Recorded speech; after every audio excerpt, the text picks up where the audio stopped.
This is the current situation right now here in Malolos, Masantol, Pampanga. Kung ikaw ay sasakay ng bangka, yan po mga sipit, karamihan po sa mga bahay ay nalubog sa baha na hindi talaga namin napipigilan kahit na every year ay tinatambakan po yung mga bahay dito. Wala, naabot pa rin po ng tubig, kaya yan po yung resulta at outcome po nito.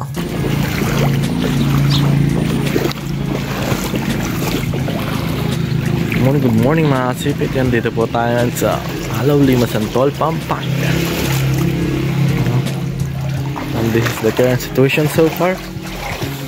Lubog hanggang dito. Lakad tayo dito, lakad. Dito nga tayo sa school ngayon, Malolos High School. Ayan.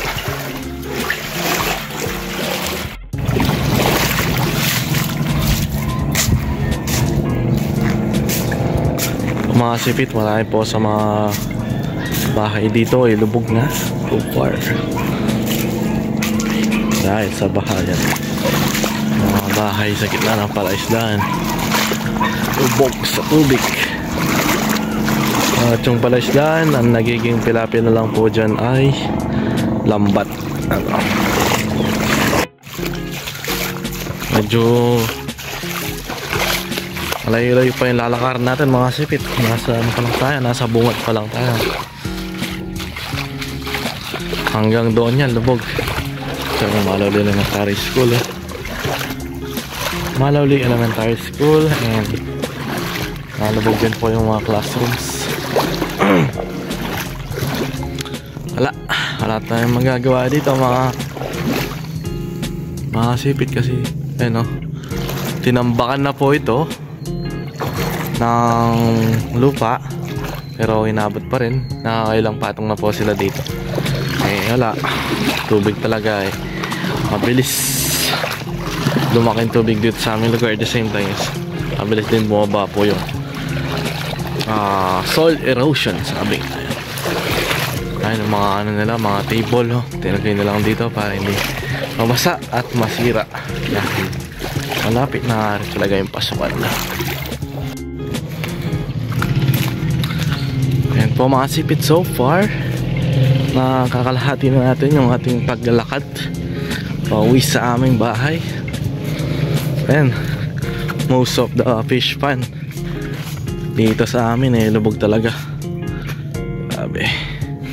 So this situation is very very usual na lang po ito sa amin kasi every year nararanasan po talaga yan dito sa aming lugar. So the reason why the people are still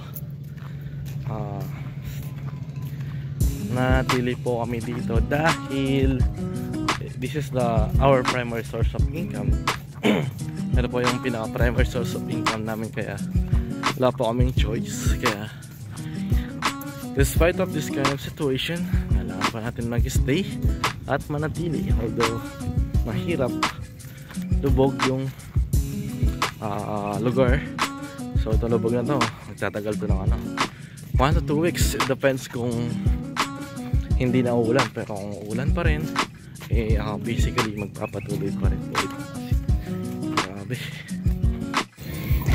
sipit. Kailangan na natin magpaaya okay, mga putik po dito mga sipit, alim.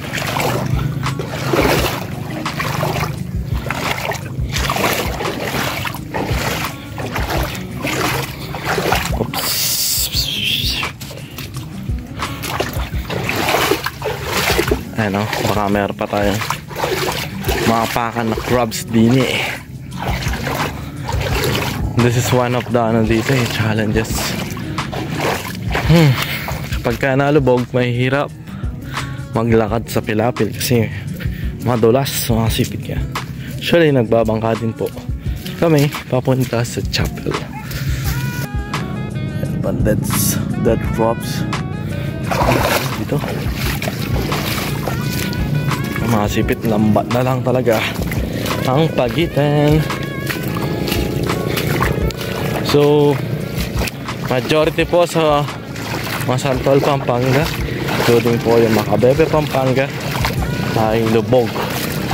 Nalubog po sa bagyong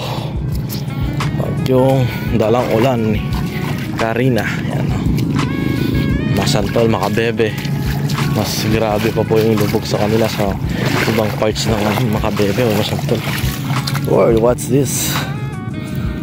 Hipon. Dito tayo dumaan, hasipit. Putik, Abe. Ay, nako. Yan. Update ko po kayo mga sip kapag nakarating na tayo ng bahay. So masalimut yung paglalakad natin dito. Dahil nga maputik. Tara mga sipit, malapit na tayo sa aming bahay.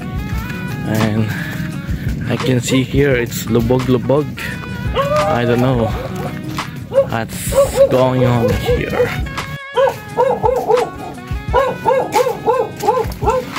GG.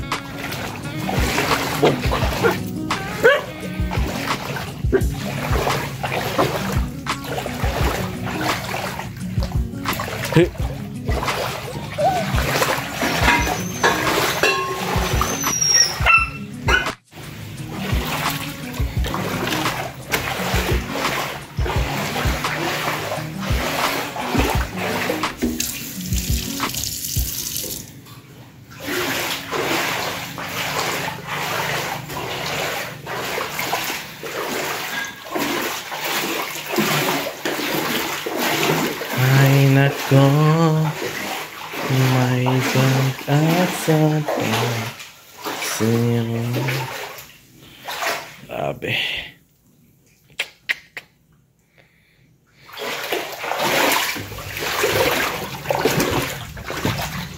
Ito lang po yung dilubog, ayos sa taas kwarto ko.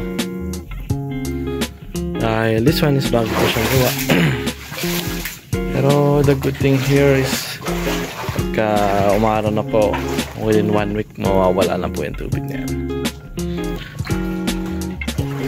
We need to keep positive mga sipit despite of negative situation.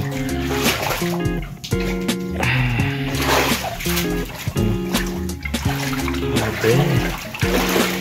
Wow.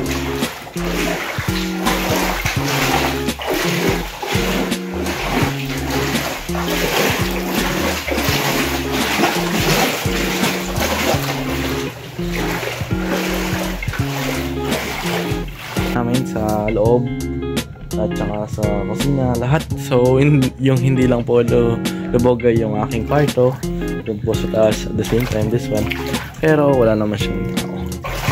Pero yeah, despite of this kind of situation, we need to keep trusting God. Wala lang po tayo sa Panginoon dahil this is yearly experience na po ito sa amin, kaya sanay na po kami sa ganitong uri ng situation. Kaya nawa ay according to the will of God is maging okay na yung panahon para makapagtrabaho at makabalik po yung mga kababayan natin sa kanilang mga normal na pamumuhay.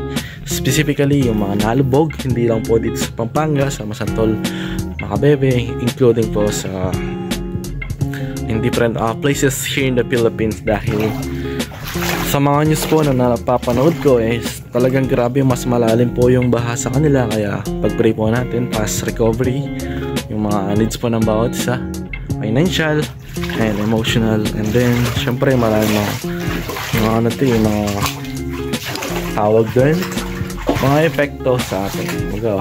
First time of my experience, so parang magkakaroon din siya ng trauma, something like that. Pero without being said mga sipit, so yeah, keep positive lang despite of this kind of situation. And please do like and subscribe na lang po mga sipit, patulong po.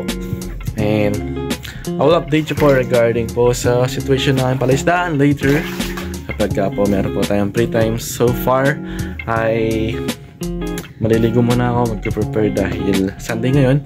Kailangan nating sumamba kasi sa Panginoon. So yan, see you later mga sipit. Magko-vlog ulit tayo doon sa palaisdaan, and I will show you yung current situation ng aming palaisdaan today. So yeah, please do like and subscribe, and bye bye for now. See you next one.